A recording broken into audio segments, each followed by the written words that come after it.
Congress party ఈ దేశాన్ని సుదీర్ఘకాలం పాటు పరిపాలించింది కాంగ్రెస్ పార్టీ. ఎందుకని ఎస్సీల అభ్యున్నతి చూడలేదు?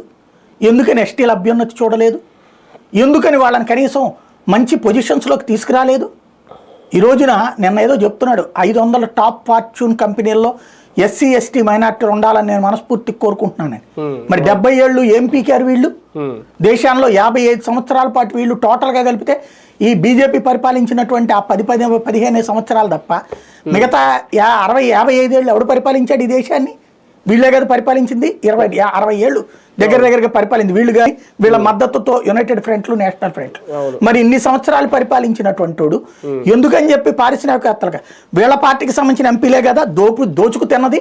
బ్యాంకుల లోన్లు లక్షల కోట్ల రూపాయలు తీసుకుని మింగేసి కట్టంది ఎవడు? ఒక రాయపాటి ఎవరు? ఒక కావూరు ఎవరు? వీళ్ళందరూ ఎవరు? మరి అది దళిత నాయకులకు ఎందుకు రాలేదు అవకాశం? అంటే దోచుకోవడానికి. పోనీ వాళ్ళకి ఇవ్వలేదే డబ్బులు? వీళ్ళైతే దోచేసుకున్నారే. 100 కోట్ల రూపాయలు అప్పులు తీసుకుని చివరికి అప్పులు ఎగ్గొట్టినటువంటి లగడపాటులు, రాయపాట్లు వీళ్ళందరూ ఎక్కడో. మరి కాంగ్రెస్ ఎంపీలే కదా. మరి వాళ్ళందరికీ దోచిపెట్టి అక్కడ కూడా కనీసం ఒక దళితుడిని పైకి తీసుకురాలేదే. వీళ్ళు వాళ్ళ దర్జాగా బతుకుతున్నారే. ఏ విధంగా వాళ్ళు కంపెనీలు పెట్టకుండా లేదా కంపెనీల్లో ఏదో ఒక కంపెనీలో దూరిపోయేసి ఈ డబ్బులని వాళ్ళ ఎలక్షన్స్ ఖర్చు పెట్టేసుకుని పార్టీకి కొంత ఖర్చు పెట్టేసి బతికేసిన వాళ్ళు ఎంతమంది ఇట్లాంటి వాళ్ళు?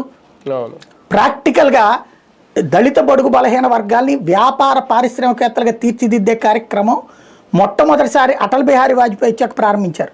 పారిశ్రామిక